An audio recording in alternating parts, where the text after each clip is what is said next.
Switching gears real quick, I wanted to ask you about a little more serious subject, just because I know you guys are cool and everything. Adrien Broner, it looked like was going through. I mean, hopefully everything's good now, but it looked like he was going through a little bit of a rough patch there.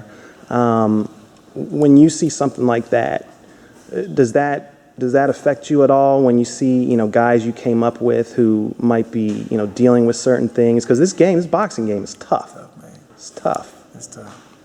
I think, of course, it affects me. Because I care about Broner just like I care about all fighters. And I care about the man, the person. Yeah. He's a father. He's somebody's son. And it's tough because as fans, you only see Instagram, you only see the fights, and you think that's we're always up. And that's the money and this and that, and it's just, hey man, your life is great, but we deal with real stuff. So I don't know how much of that was true or what wasn't true, but I'm praying for AB that he continues to get through what he's going through, if he's going through something, and just his life continues to get more fortified and stronger, because it's important, man, that even going through this career that we have and being in the public's eye and going through the limelight, that we keep working on ourselves, because one day this stuff's gonna be gone. Yeah. And whatever you built and became during that period, you gotta live with that dude for the rest of your life. Your kids gotta live with him, your wife or your girlfriend, whoever, they gotta live with that. So I think it's important just to continue to grow and improve and as a person, even as you're winning belts and making money, because Lord knows, man, we're not always up. You got those highs in boxing and in sports, but you're gonna have some low times, and then when you're low, what do you have to fall back on? So, I just try to make sure that, man, I'm always available if my phone ever, rings, and when I see that from a distance, then I'm always praying for, a situation like that, and I'm always concerned about the individual, man, because, again, the business is one thing, but the person is, he's a human being, man, and he got stuff going on in life like we all do. So I wish him nothing but the best, man, and I hope everything is good. How much does the just being in this atmosphere, how much does that affect you guys, being fighters, being celebrities, everybody pulling at you? I mean, does that affect you at all? Yeah, it affects you. Yeah. And everybody's different, everybody's different. But the thing is, you don't know how much stardom and that and people pulling and obligations, you don't know how much that stuff affects a person, because you don't go home with them. As an athlete, you know how to turn it on and turn it off. But like, for example, for me, like, I understand my obligation as a public figure, as a fighter, as an example, as a role model. But sometimes you wake up and you don't want to be the fighter. Sometimes you wake up and just want to be Andre.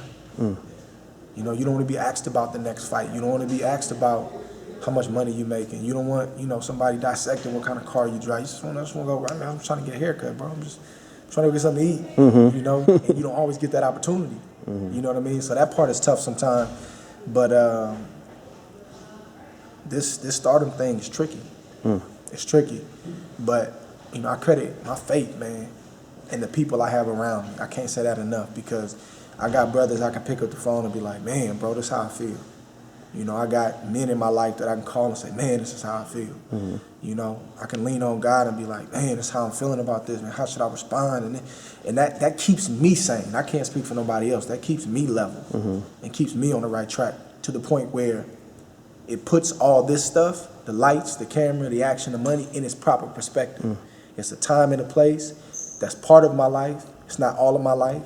It's what I do. It's not who I am. And understanding and staying sober and understanding that it's going to end one day. So be working on you. Be working, save your money, try to make some good decisions now. And so when it's all said and done, you can walk away and be at peace with everything you've accomplished and everything you've done. So it's like a twofold thing. You be the celebrity, you be the fighter, you be the public figure, but don't neglect growing as a man. Right.